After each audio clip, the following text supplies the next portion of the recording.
Hello all, once again, welcome back to Sarah Learnings. നമ്മൾ previous year ക്വസ്റ്റ്യൻസിനെ കുറിച്ച് എപ്പോഴും discuss ചെയ്യാറുണ്ടല്ലേ. Previous year questions എന്ന് പറയുന്നത് ഒരു UGC നെറ്റ് ആസ്പിറൻസിന് അവരുടെ എക്സാമിൽ നല്ലൊരു മാർക്ക് സ്കോർ ചെയ്യാൻ അല്ലെങ്കിൽ നെറ്റോ JRF ഒക്കെ ക്വാളിഫൈ ചെയ്യാൻ ഏറ്റവും കൂടുതൽ സഹായിക്കുന്ന വളരെ ഇന്റഗ്രൽ ആയിട്ടുള്ള ഒരു ഘടകം.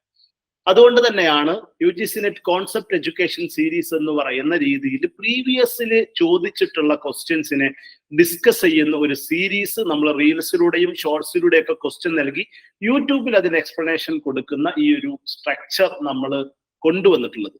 അപ്പൊ അതിന്റെ ഭാഗമായിട്ടുള്ള നമ്മുടെ മൂന്നാമത്തെ ക്വസ്റ്റ്യന്റെ ആൻസർ ആണ് ഈ ഒരു വീഡിയോയിലൂടെ നമ്മൾ എക്സ്പ്ലെയിൻ ചെയ്യുന്നത്. അപ്പൊ നമ്മുടെ ക്വസ്റ്റ്യൻ എന്തായിരുന്നു എന്ന് ചോദിച്ചാൽ, നമ്മളുടെ ക്വസ്റ്റ്യൻ ബേസിക്കലി ഇന്ത്യയിൽ ബ്രിട്ടീഷ് ഇന്ത്യൻ കാലത്തുണ്ടായിരുന്ന കുറച്ച് പ്രധാനപ്പെട്ട എഡ്യൂക്കേഷൻ കമ്മിറ്റികളെ കൊടുക്കുകയും അവകളെ ക്രൊണോളജിക്കലി ഓർഡർ ചെയ്യുകയും ചെയ്യുക എന്നതായിരുന്നു നമ്മളുടെ ഏറ്റവും ആ ഒരു പ്രധാനപ്പെട്ട ക്വസ്റ്റ്യൻ എന്ന് പറയുന്നത്. അപ്പൊ നമ്മൾ ആദ്യമായിട്ട് മനസ്സിലാക്കേണ്ട ഇമ്പോർട്ടന്റ് ആയിട്ടുള്ള ഒരു കാര്യം, ഏതെങ്കിലും കമ്മിറ്റികളെ കമ്മീഷനുകളെ കുറിച്ചൊക്കെ നമ്മൾ പഠിക്കുമ്പോൾ അവകളെ ക്രൊണോളജിക്കലി ഓർഡർ ചെയ്യാൻ പഠിക്കുക, അല്ലെങ്കിൽ അവകളുടെ ക്രൊണോളജി മനസ്സിലാക്കുക എന്നത് ഇമ്പോർട്ടന്റ് ആണ്. കാരണം ഡയറക്ട്ലി ക്രൊണോളജിക്കലി ഓർഡർ ചെയ്യാൻ ഒരുപാട് ക്വസ്റ്റ്യൻസ് വരുന്നുണ്ട് എന്നതാണ്. അപ്പൊ നമുക്ക് ഏതായാലും നമ്മളുടെ മൂന്നാമത്തെ ക്വസ്റ്റ്യന്റെ ആൻസറിൽ വന്നിട്ടുള്ള അല്ലെങ്കിൽ അതിന്റെ ഓപ്ഷൻസ് ആയി വന്നിട്ടുള്ള യഥാർത്ഥ ആൻസർ ആയിട്ട് വന്നിട്ടുള്ള മുഴുവൻ കമ്മീഷനുകളെയും നമുക്ക് എന്ത് ചെയ്യാം, ഒന്ന് പരിചയപ്പെടാമെന്നതാണ് ഈ വീഡിയോ കൊണ്ട് നമ്മൾ ഉദ്ദേശിക്കുന്നത്. ഈ വീഡിയോ നിങ്ങൾ പൂർണ്ണമായിട്ടും കാണുക. അതോടൊപ്പം ഇത്തരം വീഡിയോകൾ നിങ്ങൾക്ക് ഇനിയും ലഭ്യമാവാൻ വേണ്ടി സൈറ ലേണിംഗ്സിന്റെ യൂട്യൂബ് ചാനൽ നിങ്ങൾ എന്തായാലും സബ്സ്ക്രൈബ് ചെയ്യാം. അപ്പൊ നമുക്ക് ഇന്നത്തെ ഈ ഒരു ഡിഫറെന്റ് ആയിട്ടുള്ള കമ്മീഷനുകളിലേക്ക് നമുക്ക് കടക്കാം. ആദ്യമായിട്ട് 19-20 നൂറ്റാണ്ടുകളിൽ ബ്രിട്ടീഷ് ഇന്ത്യ കാലത്ത് ഒരുപാട് ഡിഫറെന്റ് ആയിട്ടുള്ള എഡ്യൂക്കേഷൻ കമ്മീഷനുകൾ, എഡ്യൂക്കേഷൻ പ്ലാനുകളൊക്കെ ബ്രിട്ടീഷുകാർ ഇന്ത്യയിൽ അവതരിപ്പിച്ചിട്ടുണ്ട്. അതിന്റെ ഭാഗമായിട്ട് നമുക്ക് ഇന്ന് ആദ്യം പഠിക്കേണ്ടതാണ് സർഗൻ പ്ലാൻ എന്ന് പറയുന്നത്. 1944 ഒരു പ്ലാനാണ്. ഈ പ്ലാനിന്റെ ഏറ്റവും വലിയ പ്രത്യേകത, ഇന്ത്യയിൽ ആദ്യമായിട്ട് ഒരു നാഷണൽ സിസ്റ്റം ഓഫ് എഡ്യൂക്കേഷൻ കൊണ്ടുവരണം എന്ന റെക്കമെൻഡേഷൻ മുന്നോട്ട് വെച്ചിട്ടുള്ള ഒരു പ്ലാനാണ്. അതായത് ഇന്ത്യയിൽ ഡിഫറെന്റ് ആയിട്ടുള്ള എഡ്യൂക്കേഷൻ സിസ്റ്റം നിലവിലുണ്ട്. അത് ഇന്ത്യയുടെ വിവിധ ഭാഗങ്ങളിൽ വിവിധങ്ങളായ പ്രദേശങ്ങളിൽ എന്തുണ്ട്, ലോക്കലായിട്ട് ഡിഫറെന്റ് ആയിട്ടുള്ള സിസ്റ്റംസിലൂടെ എഡ്യൂക്കേഷൻ കൊടുത്തുകൊണ്ടിരിക്കുന്നുണ്ട്.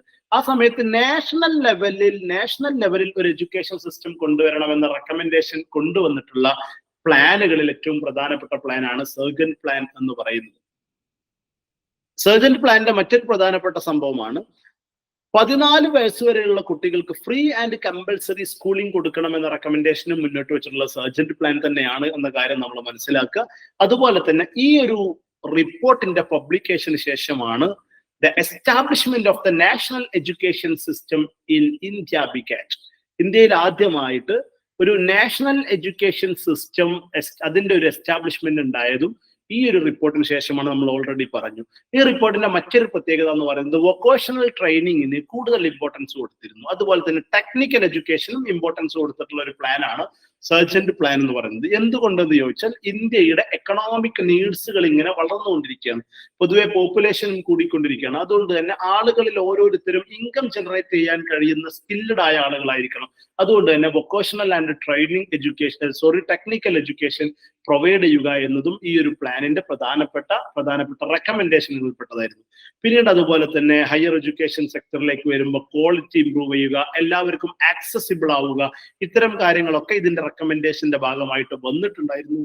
മറ്റൊരു പ്രധാനപ്പെട്ട കാര്യമാണ് 3-ാമത്തെ വയസ്സ് മുതൽ 14 വയസ്സ് വരെയുള്ള മുഴുവൻ ആളുകളെയും ഈ എഡ്യൂക്കേഷൻ സിസ്റ്റത്തിലേക്ക് കൊണ്ടുവരണം. പ്രീ പ്രൈമറി എഡ്യൂക്കേഷൻ മുതൽ തന്നെ കൃത്യമായ ഒരു എഡ്യൂക്കേഷൻ സിസ്റ്റം ഉണ്ടാകണമെന്ന് വിഷ്വലൈസ് ചെയ്തിട്ടുള്ള ഒരു പ്ലാൻ കൂടിയാണ് സർജന്റ് പ്ലാൻ എന്ന് പറയുന്നത്. അപ്പൊ സർജന്റ് പ്ലാനിനെ നമുക്ക് ബേസിക്കലി ഇങ്ങനെ പറയാം: India's first comprehensive scheme covering all States and aspects of education.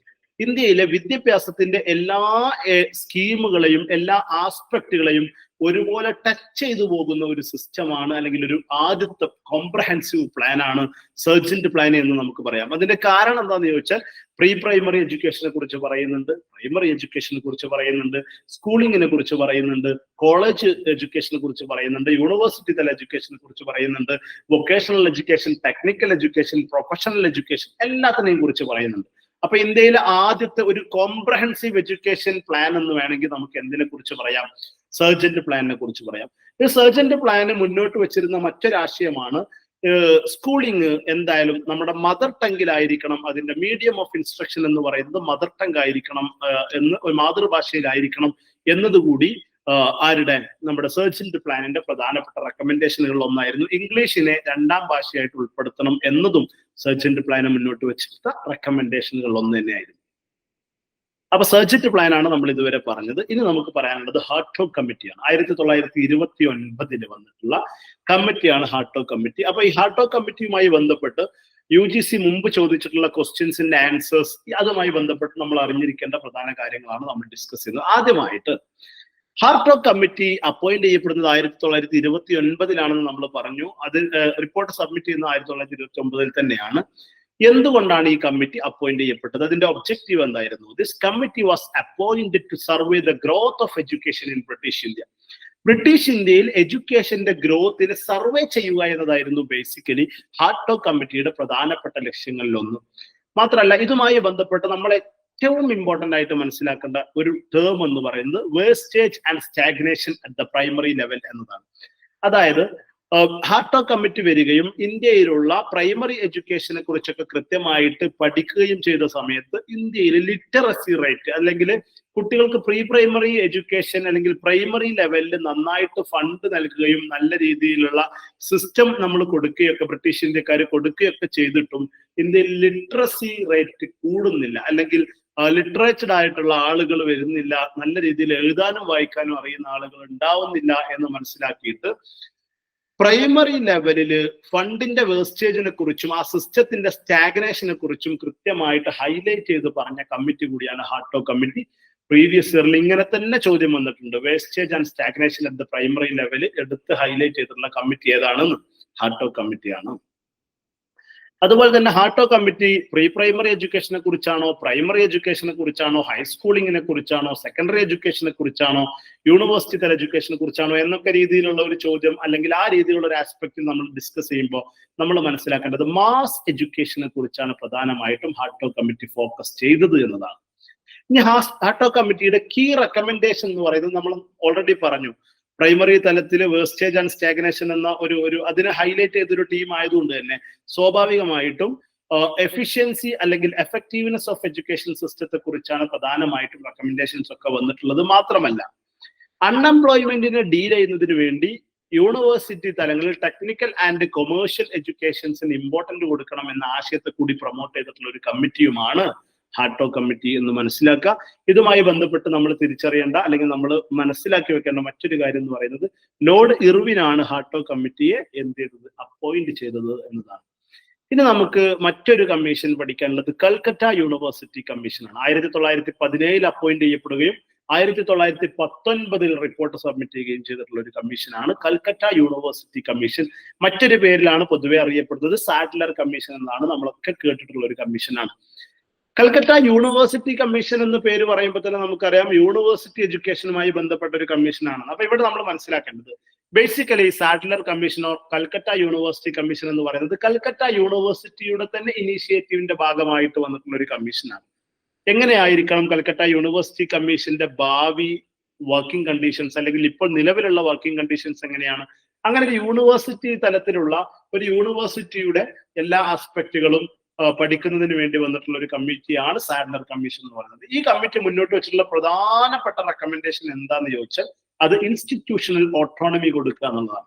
University തലങ്ങളിൽ, അതുപോലെ തന്നെ ഹയർ എഡ്യൂക്കേഷൻ തലങ്ങളിൽ universities must be free from government interference എന്നതാണ്. ഗവൺമെന്റിന്റെയോ മറ്റു എക്സ്റ്റേണൽ ഏജൻസികളുടെയോ ഇൻഫ്ലുവൻസിൽ നിന്നും അവരുടെ ഇന്റർഫറൻസിൽ നിന്നും തീർച്ചയായിട്ടും മുക്തമായിരിക്കണം, ഓട്ടോണമസ് ആയിരിക്കണം ഓരോ യൂണിവേഴ്സിറ്റികളും എന്ന് പറയാൻ ശ്രമിച്ച, അല്ലെങ്കിൽ അത്തരത്തിൽ റിപ്പോർട്ട് സബ്മിറ്റ് ചെയ്തിട്ടുള്ള ഒരു കമ്മീഷനാണ് കൽക്കട്ട യൂണിവേഴ്സിറ്റി കമ്മീഷൻ. പിന്നെ യൂണിവേഴ്സിറ്റികളുടെ കരിക്കുലത്തിന്റെ റിഫോർമേഷനുമായി ബന്ധപ്പെട്ടും യൂണിവേഴ്സിറ്റിയിലൂടെയുള്ള ഹയർ എഡ്യൂക്കേഷൻസ് കൂടുതൽ എന്തായിരിക്കണം, ആക്സസിബിൾ ആയിരിക്കണം എന്ന കാര്യത്തെ കുറിച്ചൊക്കെ കൂടി പറഞ്ഞിട്ടുണ്ട്.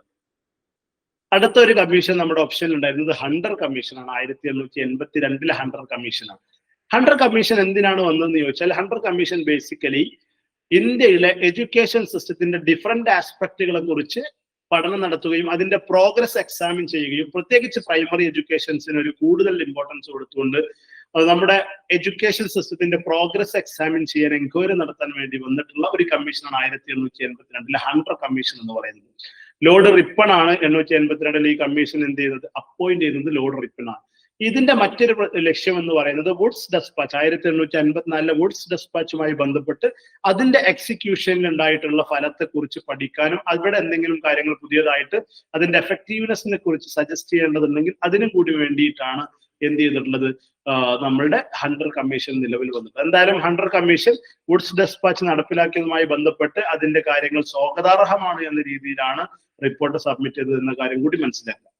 ഹണ്ടർ കമ്മീഷനെ കുറിച്ച് പറയുമ്പോൾ 1919 ജാലിയൻ വാലാബാഗ് മസാക്കറിന്റെ ആ ഒരു ടർമോയിലിന്റെ സമയത്ത് ഒരു കമ്മീഷൻ കൂടി നിലവിൽ വന്നിട്ടുണ്ട്. മറ്റൊരു ഹണ്ടർ കമ്മീഷൻ അന്നത്തെ secretary of state of India ആയിരുന്ന എഡ്വിൻ മൊണ്ടേഗു അപ്പോയിന്റ് ചെയ്ത ഒരു കമ്മിറ്റി കൂടിയുണ്ട്. ആ കമ്മിറ്റിയുടെ ഒഫീഷ്യൽ നെയിം എന്ന് പറയുന്നത് ഡിസോർഡേഴ്സ് ഇൻക്വയറി കമ്മിറ്റി എന്നതാണ്. കാരണം അന്നത്തെ ഇന്ത്യൻ സാഹചര്യം എന്ന് പറയുന്നത് ജാലിയൻ വാലാബാഗ് മസാക്കറിന് ശേഷം വളരെ പ്രക്ഷുബ്ധമായ ഒരു അന്തരീക്ഷത്തിൽ വന്നിട്ടുള്ള ഒരു കമ്മീഷനാണ് 1919-20 കാലഘട്ടത്തിലുള്ള ഹണ്ടർ കമ്മീഷൻ എന്ന് പറയുന്നത്. നമുക്ക് വീണ്ടും 1882 ഹണ്ടർ കമ്മീഷനിലേക്ക് തിരിച്ചു വരുന്ന സമയത്ത് അവിടെ പ്രധാനമായിട്ടും അവർ നൽകിയിരുന്ന ഒരു പ്രധാന റെക്കമെൻഡേഷൻ എന്ന് പറയുന്നത് സെക്കൻഡറി സ്കൂളുകൾ പ്രൈവറ്റ് പാർട്ടികൾ എസ്റ്റാബ്ലിഷ് ചെയ്യുകയും ഗവൺമെന്റ് അതിന് ഫണ്ട് കൊടുക്കുകയും ചെയ്യുന്ന ഒരു സിസ്റ്റം കൊണ്ടുവരണം എന്നത് ഈ ഹണ്ടർ കമ്മീഷന്റെ ഭാഗമായിട്ടുള്ള റെക്കമെൻഡേഷനുകൾ ഒന്നായിരുന്നു. മാത്രമല്ല പ്രൈവറ്റ് സ്ഥാപനങ്ങൾ ഇത്തരത്തിൽ സ്കൂളുകൾ സ്ഥാപിക്കുമ്പോൾ അവകൾക്ക് അതിനൊരു ബെഞ്ച് മാർക്ക് അല്ലെങ്കിൽ അവകൾക്ക് അതിന്റെ ഒരു മോഡൽ സ്കൂളായിട്ട് എല്ലാ ഡിസ്ട്രിക്റ്റുകളിലും ഗവൺമെന്റ് ഒരു മോഡൽ സ്കൂൾ ഓപ്പൺ ആക്കണം എന്നതും ഈ ഹണ്ടർ കമ്മീഷന്റെ റെക്കമെൻഡേഷനിൽ പ്രധാനപ്പെട്ട ഒന്നായിരുന്നു. മറ്റൊന്ന് പ്രൈവറ്റ് എഡ്യൂക്കേഷനുമായി ബന്ധപ്പെട്ട് മിഷനറി സ്കൂളിങ്ങിനെ ഡിസ്കറേജ് ചെയ്ത ഒരു കമ്മീഷൻ കൂടിയാണ് ഹണ്ടർ കമ്മീഷൻ. മിഷനറി സ്കൂളിങ്ങിന് പകരം ഇന്ത്യൻ ആളുകൾ അല്ലെങ്കിൽ ഇന്ത്യയുടെ സിസ്റ്റം തന്നെ കൃത്യമായിട്ട് പ്രൈവറ്റ് സ്കൂളിങ്ങിൽ പാർട്ടിസിപ്പേറ്റ് ചെയ്യണം എന്ന് നിർദ്ദേശിച്ച അത്തരത്തിലൊരു റെക്കമെൻഡേഷൻ കൊണ്ടുവന്നിട്ടുള്ള ഒരു കമ്മീഷൻ കൂടിയാണ് ഏത് കമ്മീഷൻ, ഹണ്ടർ കമ്മീഷൻ എന്ന് പറയുന്നത്. മറ്റൊന്ന് ഗേൾസിന്റെയും വിമൻ എഡ്യൂക്കേഷനൊക്കെ വേണ്ടിയിട്ടുള്ള സ്പെഷ്യൽ കെയറിനെ കുറിച്ച് പറയുകയും അതിനു വേണ്ടിയിട്ട് നിലനിൽക്കുകയും ചെയ്തിട്ടുള്ള ഒരു കമ്മീഷനാണ് ഹണ്ടർ കമ്മീഷൻ എന്ന് പറയുന്നത്. നമ്മൾ ഇന്നത്തെ ഈ ഒരു വീഡിയോയിൽ നമ്മുടെ ക്വസ്റ്റ്യനിലെ അവസാനത്തെ ഒരു ഓപ്ഷനും കൂടി ഉള്ളത് ഇന്ത്യൻ യൂണിവേഴ്സിറ്റീസ് കമ്മീഷൻ ആയിരുന്നു. 1902 ഇന്ത്യൻ യൂണിവേഴ്സിറ്റീസ് കമ്മീഷൻ. ഇതെന്തിനാണ് ബേസിക്കലി ഇന്ത്യൻ യൂണിവേഴ്സിറ്റി കമ്മീഷൻ നമ്മൾ പൊതുവെ പറയപ്പെടുന്ന മറ്റൊരു പേരാണ് റാലെക് കമ്മീഷൻ എന്ന് പറയുന്നത് അല്ലെ. എന്താണ് ഈ ഒരു കമ്മീഷന്റെ പ്രത്യേകത എന്ന് വെച്ചാൽ ഇന്ത്യയിലെ യൂണിവേഴ്സിറ്റി എഡ്യൂക്കേഷനെ ഒന്ന് investigate the state of Indian universities and there future prospects. Indian യൂണിവേഴ്സിറ്റിയുടെ ഇപ്പോഴത്തെ അവസ്ഥകളും അതിന്റെ ഫ്യൂച്ചർ പ്രോസ്പെക്ട്സുകളെയും കുറിച്ച് എൻക്വയറി നടത്തുക അല്ലെങ്കിൽ അതിനെക്കുറിച്ച് ഇൻവെസ്റ്റിഗേറ്റ് ചെയ്യുക എന്നതായിരുന്നു ഇന്ത്യൻ യൂണിവേഴ്സിറ്റി കമ്മീഷന്റെ പ്രധാനപ്പെട്ട ലക്ഷ്യങ്ങളിലൊന്ന്. അതുപോലെ തന്നെ ഇന്ത്യൻ യൂണിവേഴ്സിറ്റികളുടെ ഇന്റേണൽ സ്ട്രക്ചർ, അതിന്റെ ഓപ്പറേഷണൽ പ്രൊസീജിയേഴ്സ് ഒക്കെ അതിന്റെ ഒക്കെ റെക്കമെൻഡേഷൻ, അതിലൊക്കെ കൂടുതൽ അതിനൊക്കെ എൻഹാൻസ് ചെയ്യാനുള്ള റെക്കമെൻഡേഷൻസ് കൊണ്ടുവരിക എന്നതൊക്കെ ഏതിന്റെ ഭാഗമായിരുന്നു, ഇന്ത്യൻ യൂണിവേഴ്സിറ്റീസ് കമ്മീഷന്റെ ഭാഗമായിരുന്നു. പിന്നെ ഈ യൂണിവേഴ്സിറ്റി കമ്മീഷനിൽ ബ്രിട്ടീഷുകാരനായ തോമസ് റൈലേഗ് ആയിരുന്നു അതിന്റെ പ്രധാനപ്പെട്ട ചെയർമാൻ എന്ന് പറയുന്നത്. ഇന്ത്യയിൽ നിന്ന് ഒരു മെമ്പർ ആയിരുന്നു ഉണ്ടായിരുന്നത്, സയ്യിദ് ഹുസൈൻ ബെൽഗ്രാമി ആയിരുന്നു. പക്ഷെ അദ്ദേഹത്തെ ചേർത്തപ്പോൾ സ്വാഭാവികമായിട്ടും ചില പ്രൊട്ടസ്റ്റുകളൊക്കെ വന്നതിന്റെ ഭാഗമായിട്ട് പിന്നീട് ഗുർദാസ് ബാനർജി എന്ന് പറയുന്ന ജഡ്ജിനെ കൂടി ഇതിന്റെ ഭാഗമാക്കിയിട്ട് കൊണ്ടുവന്നിട്ടുണ്ട്. എന്തായാലും റാലെക് കമ്മീഷനിലൂടെയാണ് 1904 ഇന്ത്യയിൽ പുതിയ ഒരു ആക്ട് വരുന്നത്. അതാണ് ഇന്ത്യൻ യൂണിവേഴ്സിറ്റീസ് ആക്ട് ഓഫ് 1904. അതുകൊണ്ട് തന്നെയാണ് ഇന്ത്യൻ യൂണിവേഴ്സിറ്റീസ് കമ്മീഷൻ എന്നും റാലെക് കമ്മീഷന് പേര് പറയാനുള്ള കാരണം. പ്രധാനമായും യൂണിവേഴ്സിറ്റികളുടെ ഗവേണൻസിനെ കുറിച്ചും അതിന്റെ റിഫോർമേഷനെ കുറിച്ചൊക്കെ റെക്കമെൻഡേഷൻസ് കൊണ്ടുവന്നിട്ടുള്ള ഒരു കമ്മീഷനാണ് ഇന്ത്യൻ യൂണിവേഴ്സിറ്റീസ് കമ്മീഷൻ എന്ന് പറയുന്നത്. അതുപോലെ തന്നെ ഇന്ത്യൻ യൂണിവേഴ്സിറ്റി എഡ്യൂക്കേഷന്റെ ആക്സസിബിലിറ്റി എക്സ്പാൻഡ് ചെയ്തതിനെ കുറിച്ചും കൂടി പറഞ്ഞിട്ടുള്ള ഒരു കമ്മീഷനാണിത്. ഇതിൽ മറ്റൊരു ഇൻട്രസ്റ്റിംഗ് ഫാക്ടർ എന്ന് പറയുന്നത് ഗോപാലകൃഷ്ണ ഗോഖലെ ഈ ഒരു കമ്മീഷനെ റെട്രോഗ്രേഡ് മെഷർ എന്നാണ് വിശേഷിപ്പിച്ചത്. അതായത് ഒരു പിന്തിരിപ്പൻ ഒരു കമ്മീഷനാണ് അല്ലെങ്കിൽ ഒരു റിപ്പോർട്ടാണ് ഇത് എന്നാണ് ആര് പറഞ്ഞിട്ടുള്ളത്, ഗോപാലകൃഷ്ണ ഗോഖലെ ഈ ഒരു യൂണിവേഴ്സിറ്റി ആക്ടിനെ കുറിച്ച്, ഇന്ത്യൻ യൂണിവേഴ്സിറ്റി ആക്ടിനെ കുറിച്ച് പറഞ്ഞിട്ടുള്ളത്. അപ്പൊ ഇത്രയും കാര്യങ്ങളാണ് ഈ ഒരു വീഡിയോയിൽ നമ്മളുടെ മൂന്നാമത്തെ ക്വസ്റ്റ്യനുമായി ബന്ധപ്പെട്ട് ഹയർ എഡ്യൂക്കേഷൻ ഫീൽഡിൽ നിന്ന് വരുന്ന ബ്രിട്ടീഷ് ഇന്ത്യയിലെ കമ്മീഷനുകളെ കുറിച്ച് നമുക്ക് പറയാനുള്ളത്. ഈ കമ്മീഷനുകളുടെ ഒരു പൊതു സ്വഭാവം എന്ന് പറയുന്നത് കരിക്കുലം റിഫോമുകളെ കുറിച്ച് പറയുകയായിരുന്നു. അതുപോലെ തന്നെ ഫണ്ടിങ് ഇൻക്രീസ് ചെയ്യുന്നത്, എഡ്യൂക്കേഷൻ സിസ്റ്റത്തിൽ കൂടുതൽ ഫണ്ടിങ് വേണമെന്ന് പറഞ്ഞിട്ടുള്ള, അതുപോലെ തന്നെ ഗവേണൻസിൽ ചേഞ്ച് വേണമെന്നൊക്കെ പറഞ്ഞിട്ടുള്ള ഡിഫറെന്റ് ആയിട്ടുള്ള കമ്മീഷനുകളാണ്. അപ്പോൾ ഇത്രയും കാര്യങ്ങൾ നമ്മൾ ഓർത്തു വെക്കുക. ഇതുമായി ബന്ധപ്പെട്ട് നമ്മൾ മനസ്സിലാക്കേണ്ട ഈ ഒരു വീഡിയോക്ക് ശേഷം നിങ്ങൾ ചെയ്യേണ്ട മറ്റൊരു വർക്ക് കൂടി ഞാൻ പറയാം. അത് പോസ്റ്റ് ഇൻഡിപെൻഡന്റ് ഇന്ത്യയിലുള്ള പ്രധാനപ്പെട്ട എഡ്യൂക്കേഷൻ കമ്മീഷനുകളെ മൊത്തത്തിലൊന്ന് മനസ്സിലാക്കുക എന്നുള്ളതാണ്. അതും ക്വസ്റ്റ്യന് വളരെ ഇമ്പോർട്ടന്റ് ആയിട്ടുള്ള ഒരു കാര്യമാണ്. എന്തായാലും ഈ വീഡിയോ നിങ്ങൾക്ക് ഇഷ്ടപ്പെട്ടിട്ടുണ്ടെങ്കിൽ ഒരിക്കൽ കൂടി നിങ്ങൾ സൈറ ലേണിംഗ്സിന്റെ യൂട്യൂബ് ചാനൽ സബ്സ്ക്രൈബ് ചെയ്യുക. നല്ലൊരു ലേണിംഗ് എക്സ്പീരിയൻസിലൂടെ തീർച്ചയായിട്ടും നമുക്ക് അടുത്ത UGC നെറ്റ് എക്സാമിന് ഒരുങ്ങണം. Thank you.